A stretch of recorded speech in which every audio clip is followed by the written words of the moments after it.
आज हम आपको नेशनल एजुकेशन पॉलिसी 2022 में जो चेंजेस हुए हैं, इसकी क्या विशेषताएं हैं और इसके क्या लाभ हैं, ये सब की जानकारी इस वीडियो में देंगे। तो आइए देखते हैं क्या क्या चेंजेस हुआ है। मानव संसाधन प्रबंधन मंत्रालय अब शिक्षा मंत्रालय के नाम से जाना जाएगा। नेशनल एजुकेशन पॉलिसी के अंतर्गत शिक्षा का सार्वभौमिकरण किया जाएगा, जिसमें मेडिकल और लॉ की पढ़ाई शामिल नहीं की गई है।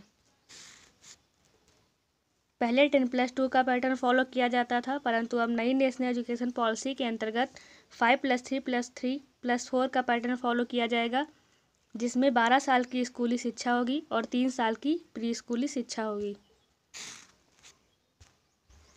छठी कक्षा से व्यावसायिक परीक्षण इंटर्नशिप आरंभ कर दी जाएगी। 5वीं कक्षा तक शिक्षा मातृभाषा या फिर क्षेत्रीय भाषा में प्रदान की जाएगी।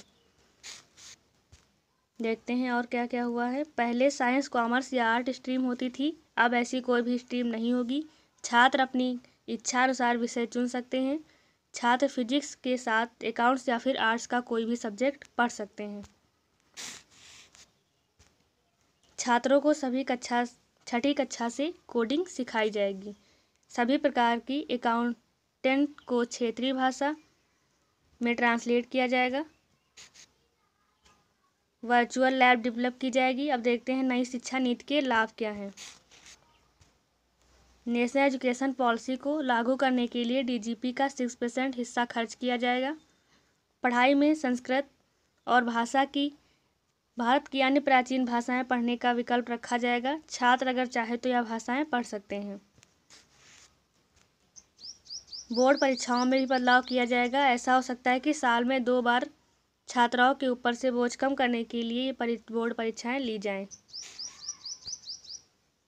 पढ़ाई को आसान बनाने के लिए आर्टिफिशियल इंटेलिजेंस सॉफ्टवेयर का इस्तेमाल भी किया जाएगा। हायर एजुकेशन में एमफिल की डिग्री को ख़त्म किया जाएगा।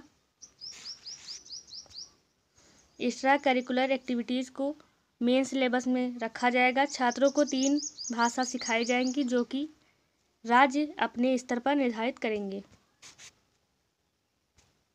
स्कूली शिक्षा के लिए राष्ट्रीय पाठ्यक्रम रूपरेखा तैयार की जाएगी। नई शिक्षा नीति को लागू करने के लिए कई सारे संस्थान स्थापित किए जाएंगे, जिससे कि यह पॉलिसी सुचारू रूप से चल पाए।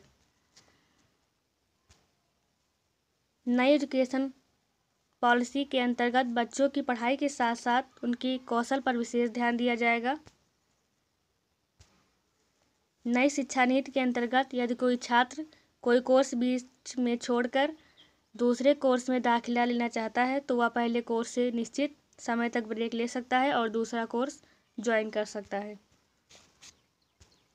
अब देखते हैं नई शिक्षा नीति 2022 की स्ट्रीम्स।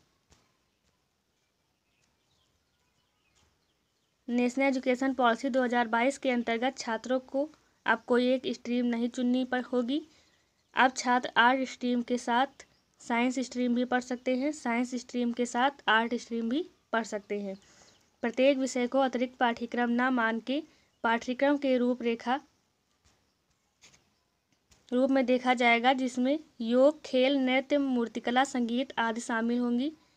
एनसीईआरटी पाठ्यक्रम को राष्ट्रीय पाठ्यक्रम की रूपरेखा के अनुसार तैयार करेगी। शारीरिक शिक्षा को पाठ्यक्रम में शामिल किया जाएगा, जिससे कि छात्रों को दोनों क्षमताओं को विकसित करने का मौका मिले। देखते हैं शिक्षकों की भर्ती में चेंजेस। नेशनल एजुकेशन पॉलिसी 2022 के अंतर्गत यदि दी गई भाषाओं को बोलने वाले शिक्षकों की कमी है, इस स्थिति में विशेष तौर से प्रयास किए जाएंगे कि दी गई भाषाओं को बोलने वाले शिक्षकों की भर्ती की जाए, जिसके अंतर्गत रिटायर हुए शिक्षकों को भी दोबारा से बुलाया जा सकता है।